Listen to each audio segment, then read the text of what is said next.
Hello. It is 6:44 a.m. on January 21st. It is Sunday, and it's time for my weekly wrap up.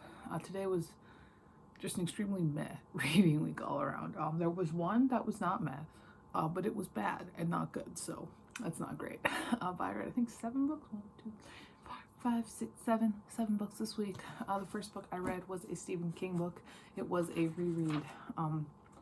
That is Desperation.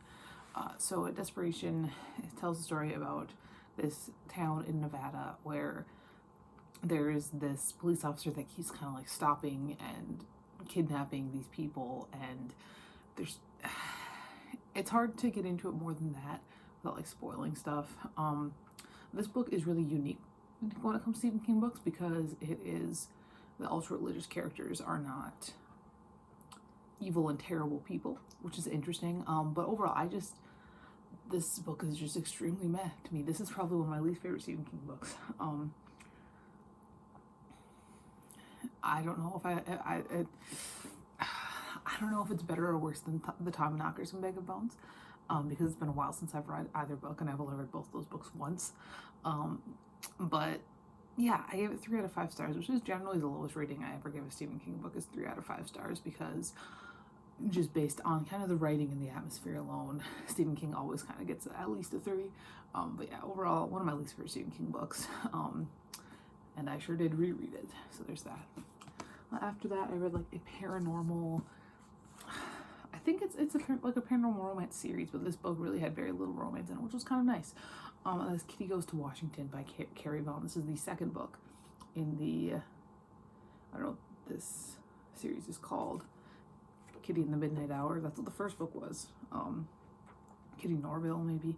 Either way, it follows this werewolf named Kitty Norville, and she is a radio show host. And it's like a world, they're like werewolves and vampires and stuff like that. And this one, at the end of the first book in the series,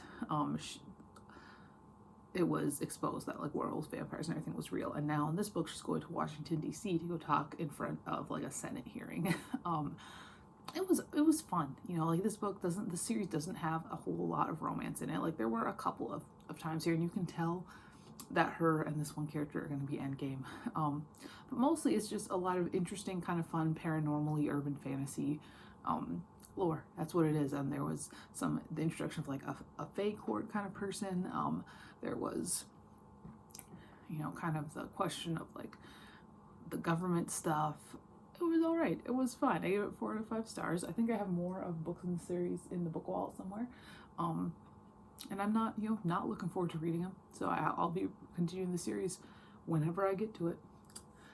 After that, I read the first of 2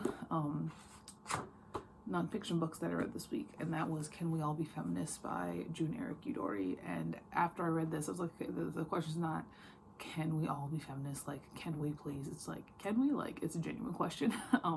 And this is a bunch of different essays by a bunch of different people, mostly either some kind of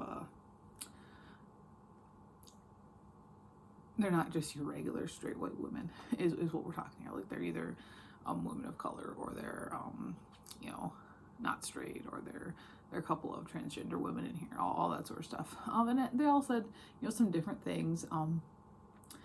I did think that the ones who were talking about immigration, stuff like that, were interesting. There was an Irish woman talking about like abortion, which was interesting, because of historically a very Catholic country.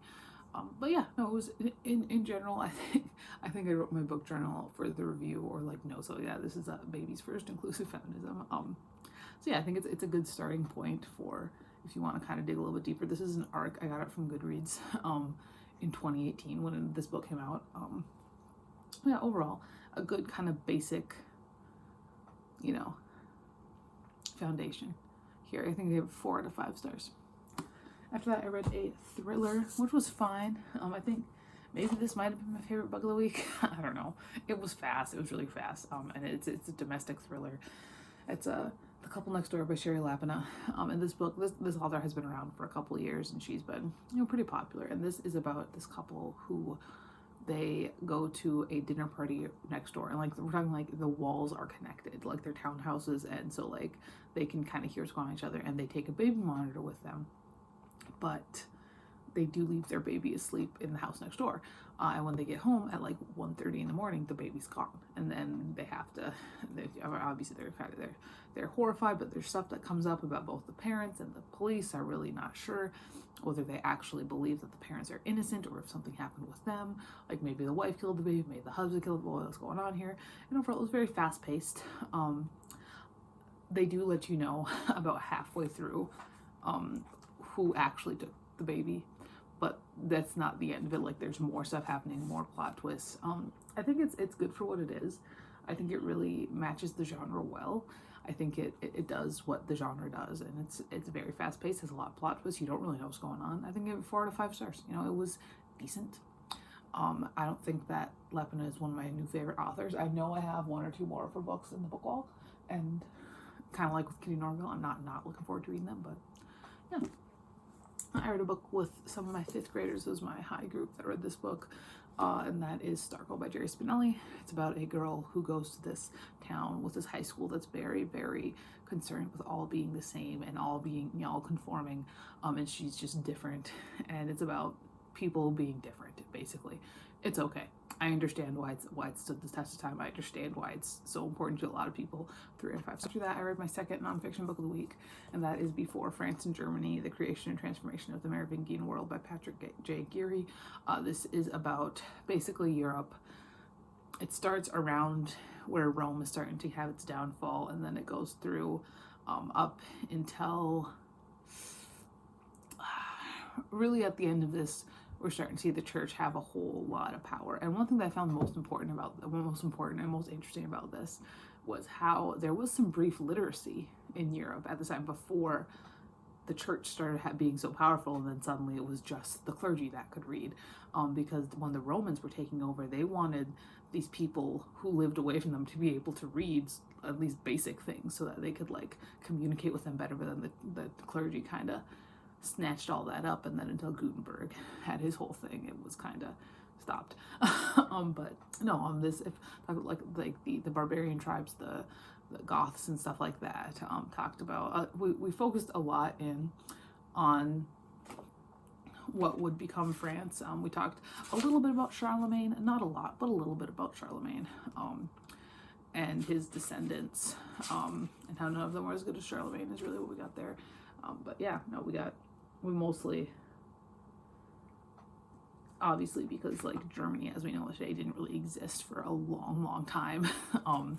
It was mostly kind of France stuff. I don't know. They must have added Germany just because it was kind of like a poppy title, because France hasn't existed for much longer than Germany has. It's weird to think about, but no, Germany didn't exist. Like Germany is like the same age as the U.S., isn't it? I'm gonna look that up actually. What we see as modern Germany.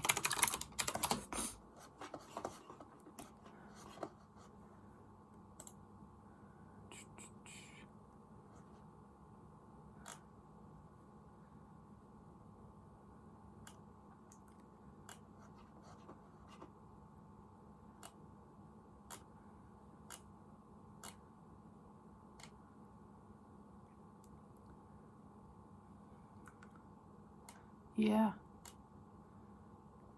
Really what we see as kind of modern Germany happened after Napoleon, which was in like the early 1800s. So Germany is younger than the US. We have stuff like the Germanic tribes like that. And I mean, Germanic languages, like English is a Germanic language, but I mean, like the Austrians and the Prussians and stuff like that were really that was Germany. But what we see as modern Germany with like the specific kind of shape that the country has now, that was the German Confederation, which followed the fall of Napoleon. So I don't know why I went on that digression. I gave it 3 out of 5 stars. It was fine. And then I read the worst book of the week, which was Art is the Lie by Courtney Hopp, and this is my first 1-star review of the year. So this is about this girl named Cece. And I just have to point out that the reason she's called Cece, it's a nickname. It's not a nickname for Cecilia, which is normal. It's a nickname because her name is Claire. That's her name. Her legal name is Claire Vanderby, which is the stupidest fucking thing ever. This book was so goddamn bad. It was so bad. So she she goes at the beginning of this book. Cece goes to this Picasso exhibit in Seattle, and she looks at this painting, and it's a painting that her mother left. Her mother's dead, her father is blind, and kind of neglectful. She's kind of on her own because her older brother is off at college. She's at this Picasso exhibit. She's looking at this painting, and this mysterious guy with like a long, like Peter McBride scar on the side of his face comes up, and they banter a little, they chat, and then she falls to the ground and has this horrible vision, and then it takes a hard left turn into some kind of paranormal thing that doesn't make much sense and is super overdramatic, and the writing is so flowery. It's like Twilight. It's like reading Twilight. That's what it feels like. It feels like reading Twilight. It's so bad. It's so bad. I didn't care. It was so bad. I gave it 1 star. It's not the worst book I've ever read in my entire life. That's still Left Behind by Tim LaHaye. But it's the worst book I've read this year, and I don't give out 1 stars very often. Normally, like, I only give out a 1 star if there's nothing I like about a book. Like, if I can find something, I'll give it 1.5. 1 star. Yeah. Currently, I'm reading another thriller, and that's Killing Spree by Kevin O'Brien. I've read a couple books by this author. I think he's fun. He's very typical, but he's an author whose books I can kind of vibe with a little. Ooh. These are the books I read this past week. That is all I have for today. I will talk to you later, and goodbye.